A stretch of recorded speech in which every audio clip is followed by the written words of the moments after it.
Esses dias lá em Campina Grande, chegou dessas igrejas Assembleia de Deus, que está por aí, que aceita tudo, não é? E corre para lá um bocado de crente. Mulher que quer usar brinco, quer usar calça arrochada, homem que quer usar cabelo grande, que quer usar maquiagem, homem que quer usar brinco, corre tudo para lá. E eu estava dizendo para os pastores, essas igrejas é uma bênção que elas vêm e faz a limpeza nesses trastes que está dando trabalho para a gente. E fica o que quer ser santo, leva esses lixos para lá e deixa o que quer ser santo na palavra. Glória a Deus. Shalom, shalom, meus queridos irmãos, eu sou o pastor Paulo Nascimento. Como está a sua mente? Como está o seu coração? Espero que esteja tudo na mais perfeita paz de nosso Senhor e Salvador Jesus Cristo. Esse é mais um vídeo resposta do canal Falando de Bíblia. E nessa feita nós vamos falar sobre o pastor Daniel Nunes da Silva, presidente da Assembleia de Deus em Campina Grande. Ele esteve pregando na EBO de uma determinada igreja e ele se sobressaiu no seu sermão de uma forma um tanto diferente na hora da sua fala. E é muitas vezes normal, por conta do nervosismo, de estar diante de uma plenária, diante de ministros, comunicando as verdades de Deus, que nós sejamos levados a falar, diante da pressão do momento, coisas que fogem ao nosso script, fogem à nossa normalidade. Porém, a Bíblia vai nos afirmar que a boca fala do que o coração está cheio. E pasme-se os senhores, eu não consigo acreditar que em pleno 2022 nós ainda temos crentes discutindo questão de roupas na igreja. É sério mesmo isso, irmão? Que cortar cabelo é pecado, mulher usar uma calça é pecado? É melhor a menina estar de calça e bem comportada do que estar de uma saia curta e não tem comportamento para se sentar diante dos homens. É melhor você ter um rapaz que esteja dentro da igreja, ainda meio que esquisito, meio que estranho, mas que daqui a pouco Jesus faz a obra e coloca tudo no lugar. Você não tem poder, homem nenhum tem poder para mudar outro homem. Eu não mudo nem meus pensamentos, irmão. Quanto mais mudar uma outra pessoa. Só que a gente insiste em acreditar que a roupagem é um pecado mortal na igreja. Vamos falar de pecados de verdade? Gente que passa nos púlpitos da igreja e que são pedófilos. Gente que passa no púlpito da igreja e são bandidos, 171. Vende carro dos outros que nem é dele. Vende casa prometendo coisas para os outros.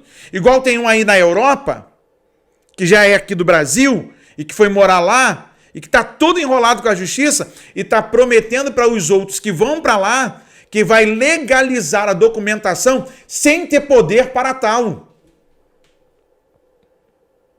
Gente que é bandida, mas está de terno e gravata. Anda de calça todo dia, vai dormir de calça. Por que a gente não repreende os tais? Por que você não repreende, meu pastor? Quando uma jovem da igreja conta para o senhor que o pregador que estava no púlpito comunicando a palavra de Deus deu uma cantada nela e chamou a menina para ir no motel lá, para acalentar a noite dele. E tem gente que é tão vagabundo, só falando assim, que ainda fala para essas meninas que elas estão fazendo um serviço para Deus, porque elas estão acompanhando um homem de Deus. São bandidos. São bandidos. E ó, na boa, costume, irmão, tá complicado, hein? Eu já trabalhei de segurança em uma determinada loja e eu vi muita gente do camisão aqui e que entrava na loja e colocava as coisas escondidas dentro da camisa. Eu, para não ter um problema maior, chegava para a pessoa e dizia assim, ó, coloca no lugar lá. Tu é crente, irmão. É mais fácil você sentar aqui, conversar com o gerente da loja, pedir e depois voltar para pagar. Ou se tu não pagar, a gente dá um jeito aqui de pagar, do que você fazer o que está fazendo. Aí o outro segurança, que já não gostava de crente, já chegava dando tapa, enquadrando, solta o roubo. Eu ainda chegava na boa, devolve lá no lugar. Faz isso não, sou crente também. Porque o cara chegava lá igual crente. Camisão aqui, uma camisa dessa por baixo, falando como crente, a paz. E aí, vaso, tem isso aqui, e aí, bênção. Mentirosos. Eu sei que existe uma crise aguda na igreja brasileira. E o pior, acusar um outro amigo, um colega de ministério, de que na igreja dele ele recebe tudo quanto é tipo de gente, que lá tudo é liberado. É complicado, irmão. É complicado. É complicado. Pior do que isso, ele chamou os crentes de lixo. Isso não é novidade, não, porque o outro lá da Batista lá também chamou. E o pior, a galera aplaudiu o cara.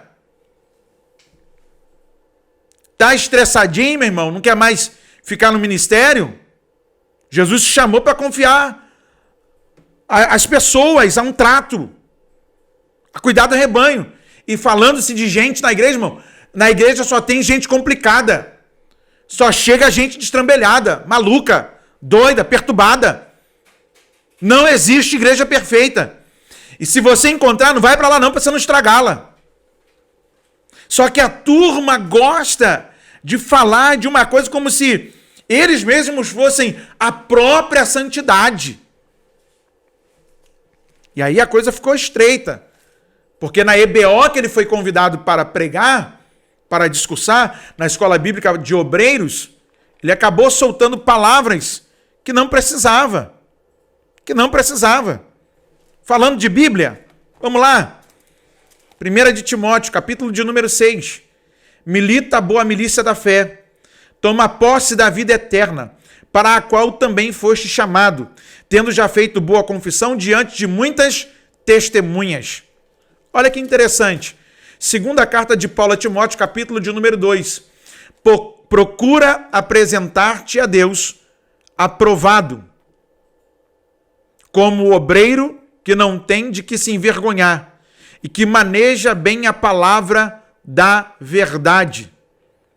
Existem duas palavrinhas gregas aqui que me chamam muito a atenção. Uma é a palavra dóquimo e a outra é a palavra ortotômeo. Ambas são palavras gregas. A ideia de Paulo dizendo para Timóteo, procura apresentar-te a Deus aprovado, como obreiro que não tem do que se envergonhar e que maneja bem a palavra da verdade, a primeira palavra ali aparecendo no grego é dóquimo, que é a palavra aprovado. Era a ideia do mercador que quando pegava a moeda, ele tinha lá o seu jeito, não sei se mordendo, não sei como era a forma que ele conferia, e se ele dissesse dóquimo, a moeda valia. Se ele dissesse adóquimo, é sinal de que a moeda era falsa, não valia para negociação. Aí Paulo está dizendo assim, sejam aprovados, porque vocês estão sendo avaliados naquilo que foram chamados.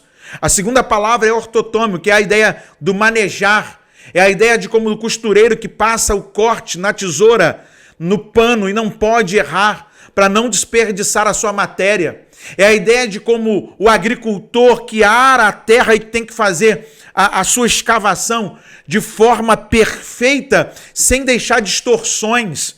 E Paulo está ensinando para Timóteo que ele precisa ser aprovado e que ele precisa manejar, ou seja, ele precisa fazer um corte preciso. A igreja brasileira fica nessa de que a aprovação está na vestimenta. Eu conheço muita gente, irmão, que não é crente, que se veste melhor do que muita gente aí. Eu entendo isso. E eu entendo também que um crente sabe como se apresentar diante de Deus. Agora a gente fica falando na igreja como só se isso fosse pecado. E a gente vai tampando o sol com a peneira com outras coisas que estão batendo na nossa porta, estão sendo denunciadas, e a gente fica fazendo vista grossa, com medo. Quantos casos de marido que bate na mulher, obreiros, e quando a mulher reclama, você não leva essa mulher na delegacia para denunciar o cara. Casos de traições, prostituições. Todo mundo falando, todo mundo mostrando prova, já foi comprovado, mas está lá, tá, galera? Eu estou falando de forma geral, não estou falando de uma forma específica. Mas o pastor toca num assunto de que a gente não pode tolerar um irmão que está com cabelo grande, não pode tolerar a irmã que está com uma roupa lá, que ainda de repente está se acostumando à questão daquele ambiente que ela está chegando. Mas a gente suporta outras coisas que são muito piores. Aí você vê a crise aguda da igreja, de, por exemplo, cara que prega, que é pastor e tem relacionamento homoafetivo. Vamos falar a verdade, irmão? Vamos quebrar a banca hoje? Qual é o seu comentário sobre isso aí? Porque a gente vê pastores ainda que colocam a igreja de um lado os homens, de um lado mulheres. Aqui a mulher não pode cortar o cabelo, aqui a mulher não pode depilar as axilas, aqui a mulher não pode fazer unha. Irmão, o que você está criando? Mas quando passa lá a menininha na rua, a galera olha. Ué, a tua de casa não pode, mas olha da rua, é isso mesmo?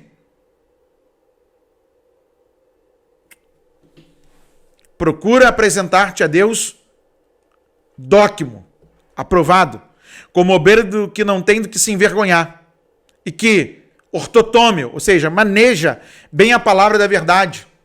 É a ideia, repito, do costureiro que vai fazer o corte preciso no pano para não dispersar e nem dispensar o seu material. E a ideia do agricultor que está lavrando a terra, tem que fazer o corte preciso. E aí? Isso vale para todo mundo, pastor. Aí o medão, porque o outro pastor está abrindo igreja lá. Aí a acusação leviana. Não, porque ele aceita tudo. Que ele receba esses lixos. Lixo não, irmão. São vidas. Deus não as olha como lixo.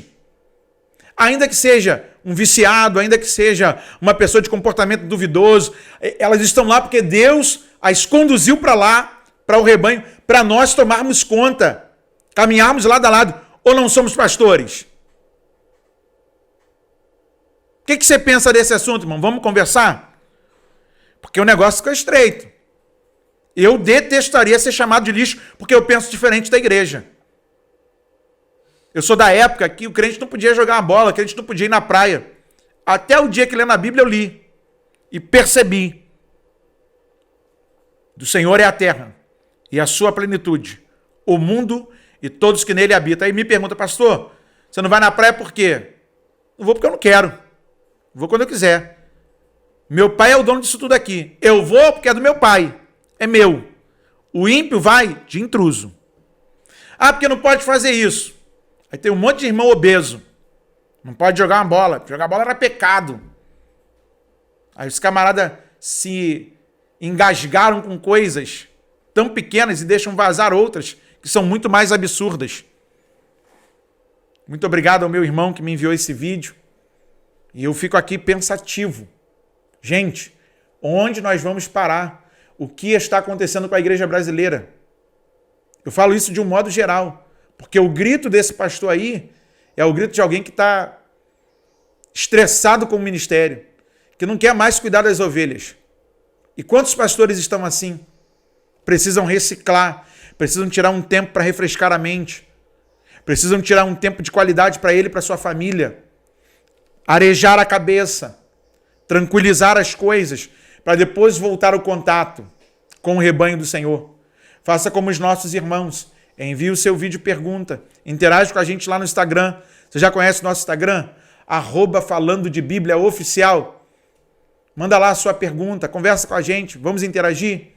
Esse é mais um vídeo resposta do canal Falando de Bíblia.